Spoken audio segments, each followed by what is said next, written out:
হুমায়ুন কবির দুজনে ভারতে এসেছিলেন এপ্রিল মাসে।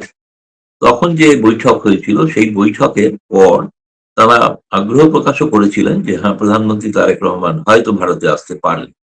কিন্তু ভারতে আসার জন্য তো একটা প্রস্তুতি দরকার, এবং ভারতে এলে তিনি কি কি করবেন বা ভারতের সঙ্গে তার কি কি চুক্তি হওয়ার সম্ভাবনা আছে সেগুলো নিয়ে একটা প্রস্তুতির প্রয়োজন থাকে।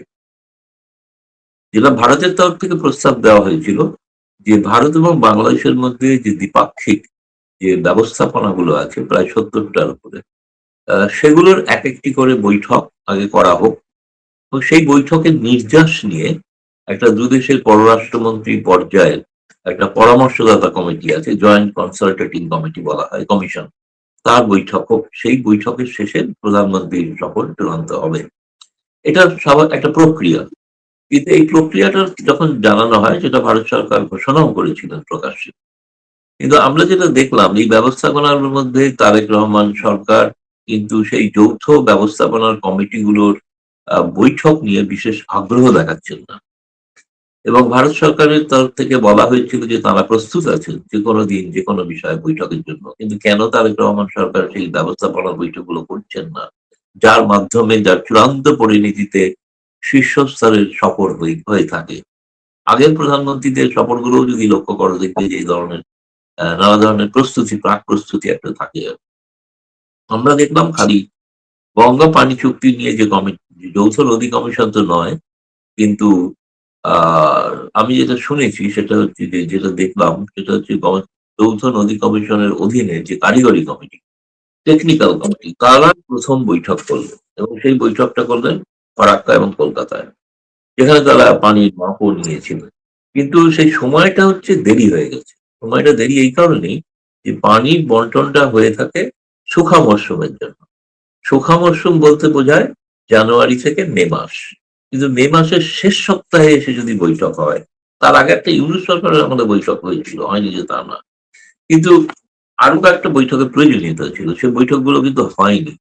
ফলে না হওয়ার ফলে যৌথ নদী কমিশনের বৈঠক হতে পারছে না, ফলে গঙ্গা পানি চুক্তি কিভাবে স্বাক্ষরিত হবে, সেই প্রধানমন্ত্রী তারেক রহমান ভারতে এসে এই গঙ্গা পানি চুক্তিরই স্বাক্ষর করবেন আশা করা যায়। কিন্তু সেটা তো চূড়ান্ত পরিণতি না হলে তিনি কিসে স্বাক্ষর করবেন? এটা এক। সম্প্রতি, অতি সম্প্রতি বোধহয় গত দু একদিনের মধ্যেই একটা সিদ্ধান্ত হয়েছে বিএনপি সরকারের, যে তারা পানি সংক্রান্ত বিষয়ে একটা দ্রুত সিদ্ধান্ত নেওয়ার জন্য একটা উচ্চ পর্যায়ের কমিটি করতে চলেছে। সেই কমিটি হয়তো ভারতের সঙ্গে আলোচনা চালাতে পারে, কিন্তু সেটা এখনো সিদ্ধান্ত হয়নি।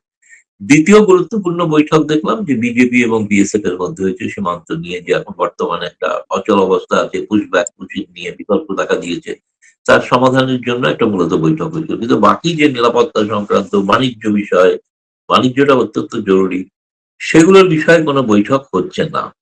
তার পরিবর্তে আমরা দেখলাম যে খলিলুর রহমান তিনি চীনে গেলেন, এবং চীনের সঙ্গে কিন্তু এই ধরনের কোনো জয়েন্ট মেকানিজম বা ব্যবস্থাপনা কিন্তু ভারতের সঙ্গে যেরকম আছে সেরকম কিন্তু নেই। তবে চীনের সফরের বিষয়টা হয়ে থাকে পররাষ্ট্রমন্ত্রী পর্যায়ে সফরের পর যদি সিদ্ধান্ত হয়ে থাকে মূলত চীন থেকে আর্থিক সাহায্য নেওয়া। কিন্তু তার সঙ্গে চীন কি পাবে? চীনের পাওয়ার ক্ষেত্রে হলো যে খলিলুর রহমান গিয়ে প্রস্তাব দিলেন যে তিস্তা নদীর যে উপত্যকা উন্নয়ন প্রকল্প, সেই প্রকল্পটা তারা চীনকে দিতে চান, যে সিদ্ধান্তটা শেখ হাসিনা প্রধানমন্ত্রী থাকাকালীন নিয়েছিলেন ভারতকে দেবে। ভারতের একটা বিপরীত সিদ্ধান্ত তারা কিন্তু নিয়েছেন, এখনো চূড়ান্ত হয়নি। হয়তো তারেক রহমানের সফরে চূড়ান্ত হলেও হতে পারে। তো এই কারণে যে যে এবং প্রধানমন্ত্রী নরেন্দ্র মোদী প্রথম তিনি তারেক রহমানকে ভারতে আমন্ত্রণ জানিয়েছেন, কিন্তু সেটা বদলে তিনি এখন ভারতে মানে আনুষ্ঠানিক প্রতিক্রিয়া কিন্তু কিছু নেই। কিন্তু আমি যেটা বলবো সেটা হচ্ছে যে তিনি মালয়েশিয়া হয়ে যে চীনে যাওয়ার পরিকল্পনা করেছেন। চীনের পরিকল্পনাটা কিন্তু এখনো বিএনপি সরকার অফিসিয়ালি ঘোষণা করেনি। তার কারণ হচ্ছে চীনে যে বৈঠকটা হচ্ছে এটা কোনো, তিনি চীনের রাষ্ট্রপতি শি জিনপিং এর আমন্ত্রণে আসছেন না। তিনি সেখানে যাচ্ছেন একটা ওয়ার্ল্ড ইকোনমিক ফোরামের একটা বলা হয় গ্রীষ্মকালীন সম্মেলন, যেটা শীতে হয়ে থাকে ডাভোসে। সেই ডাভোসের সম্মেলনটা, গ্রীষ্মকালীন সম্মেলনটা চীনে হচ্ছে, এবং সেই চীনে হওয়াটা সেখানে মূলত আর্থিক প্রতিষ্ঠানে আমি দেখেছি, শুনেছি যে ৯০টা দেশের ১৫০০ প্রতিনিধি যাচ্ছেন, কিন্তু কোনো মন্ত্রী বা প্রধানমন্ত্রী, এই রাষ্ট্রপতি ধরনের কেউ যাচ্ছেন এরকম কথা শোনা যায় না। আমার মনে হয় তারেক রহমান হয়তো চীনে যাওয়ার বিষয়টাকে এই ওয়ার্ল্ড ইকোনমিক ফোরামের বৈঠকের সুযোগে তিনি হয়তো যাচ্ছেন, গেলে সেখানে তারপরে অবশ্যই কিছু দ্বিপাক্ষিক বৈঠক হতে পারে। সেটা যতক্ষণ না চূড়ান্ত হচ্ছে দ্বিপাক্ষিক বৈঠকগুলো, সেই কারণে তারেক রহমানের সফর কিন্তু অফিসিয়ালি ঘোষণা করা হয়। অফিসিয়ালি যেহেতু ঘোষণা করা হয়নি, সেই কারণে ভারত অফিসিয়ালি আগ বাড়িয়ে কোনো মন্তব্য করতে পারে না। আমরা সাংবাদিকরা বুঝতে পারছি এবং সে কারণে আমরা মন্তব্য করতেই পারি। তুমি প্রশ্ন করেছো, স্বাভাবিক প্রশ্ন। এটা খুবই বহুল চর্চিত যে তিনি মালয়েশিয়া থেকে চীনে যাবেন এবং খুব দ্রুত। কারণ 23শে জুন থেকে চীনে কিন্তু ডালিয়ান শহরে, খুব চমৎকার একটি শহর, যে শহরে সারাদিন সারা রাত সেখানে দীপাবলির মতো আলো জ্বলে এবং খুবই সুন্দর সাজানো গোছানো শহর। আমি একবার গিয়েছিলাম। ফলে সেই শহরটিতে এই ধরনের একটি সম্মেলন ঘটছে, যে সম্মেলনে পৃথিবীর বিভিন্ন দেশের আর্থিক প্রতিষ্ঠানের প্রধানরা উপস্থিত থাকবেন। ফলে বাংলাদেশের হয়তো আর্থিক সহযোগিতা বিষয়ে অনেক আলোচনা সেখানে হওয়ার সম্ভাবনা আছে। সেই সুযোগে দ্বিপাক্ষিক বিষয় হতে পারে বলে আমার ধারণা।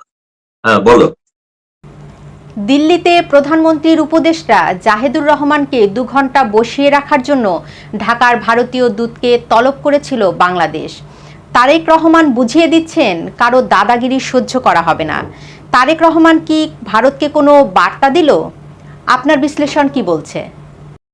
না, একজন মন্ত্রী পর্যায়ের ব্যক্তি, তিনি ভারতে এসেছেন এবং ভারতের ইন্ডিয়ান ওশান রিম অ্যাসোসিয়েশনের কর্মকর্তাদের বৈঠকে যোগ দিতে প্রতিনিধি দল নিয়ে তিনি এসেছিলেন। ফলে তার ক্ষেত্রে যেটা অসুবিধাটা দেখা দিয়েছে, এটা একটা দুর্ভাগ্যজনক ঘটনা ঘটেছে, বিষয়ে কোনো সন্দেহ নেই।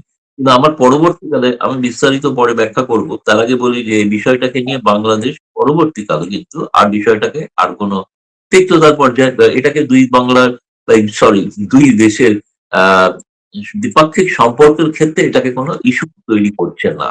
এবং যেটা জাহেদ সাহেব তিনি নিজে বলেছেন যে আমি এর পরেও ভারতে যেতে রাজি আছি।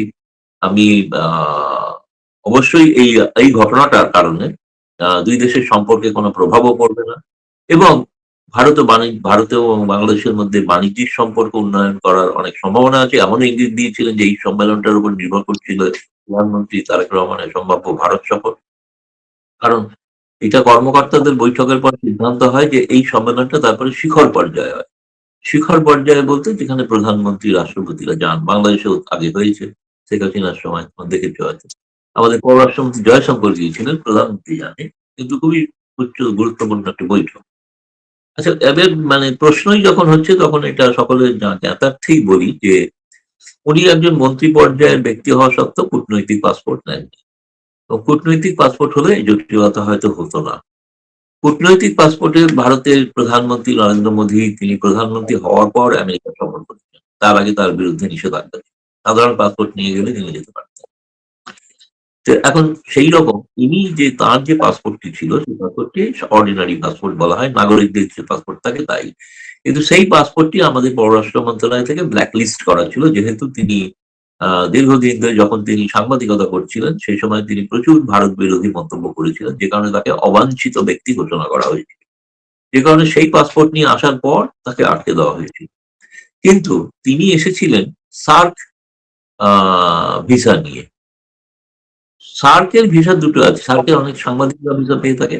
ভারতে যদিও সার্ক ভিসা দেওয়া হয় না, ভারতে এটা বন্ধ হয়ে গেছে সার্ক ভিসা। ভারতের কোনো সাংবাদিকের কাছেও সার্ক ভিসা নেই, যেটা বাংলাদেশ বা পাকিস্তানের অনেকের কাছে আছে। সার্ক ভিসার নিয়ম হচ্ছে সার্ক সংক্রান্ত কোনো বিষয়ে আলোচনার জন্য তিনি আসতেই পারেন সেই সার্ক ভিসা নিয়ে। কিন্তু সার্ক সংক্রান্ত ভিসা নিয়ে তিনি ইন্ডিয়ান ওশান রিম অ্যাসোসিয়েশনের সভায় আসবেন, যেখানে পাকিস্তান, আফগানিস্তান, শ্রীলঙ্কা তারা কেউই তার সদস্য নয়। সার্কের রাষ্ট্রগুলো সদস্য নয়। সার্কের রাষ্ট্রগুলো যেখানে সদস্য নয়, সেখানে সার্কের স্টিকার, আপনি ভিসার নিয়ম হচ্ছে তুমি যদি ট্যুরিস্ট ভিসা নাও তাহলে তুমি ট্যুরিস্ট সংক্রান্ত কাজই ব্যবহার করবে, সেখানে যে বিজনেস করতে পারবে। যদি বিজনেস ভিসা নাও তাহলে বিজনেস সংক্রান্তই কাজ করবে। মেডিকেল ভিসা নিলে তুমি মেডিকেল চিকিৎসার কারণে, কিন্তু একটা ভিসার প্রত্যেকটার একটা নির্দিষ্ট এখতিয়ার আছে, সেই এখতিয়ারের বাইরে অন্য কোনো কিছু করা যায়। তেমনি সার্ক ভিসার ক্ষেত্রেও অন্য কিছু, যদিও ভারতের পররাষ্ট্র মন্ত্রণালয় এটা অস্বীকার করার কোনো উপায় নেই। ভারতের পররাষ্ট্র মন্ত্রণালয় ভারতকে এটা জানিয়েছিল বারোই যে তিনি সফর করছেন। কিন্তু যেহেতু তার সফর করছেন কিন্তু তিনি সাধারণ পাসপোর্ট নিয়ে যাচ্ছেন, এইটা তো সেই মানে অ্যাডভাইসারিতে লেখা ছিল না। তিনি কূটনৈতিক পাসপোর্ট নিয়ে যাচ্ছেন না, সুতরাং তাকে অনুমোদন করবেন এই অনুরোধও ছিল না। আশা করেছিলেন যে এইটার ফলেই হয়তো তাকে করা হবে। কিন্তু তারপরে ভারত সরকার তাকে অনুমতি দিয়েছিল ২ ঘন্টা পর। অনুমতি দেওয়ার পর বলেছিলেন যে তিনি আসতেই পারেন। কিন্তু এই পাসপোর্ট নিয়ে তাকে সিঙ্গল এন্ট্রি দেওয়া হবে। মানে পরে এই পাসপোর্ট নিয়ে আর আসতে পারবেন না।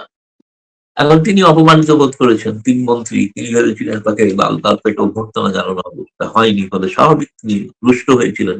তাকে অনুরোধ করা সত্ত্বেও তিনি কিন্তু অত্যন্ত ক্ষুব্ধ হয়ে তিনি ফিরতি ফ্লাইটে খুব কষ্ট করে, রাতে তো ঢাকার ফ্লাইট ছিল না, কলম্বো হয়ে তিনি ঢাকা ফিরেছেন অনেক লম্বা সফর করে।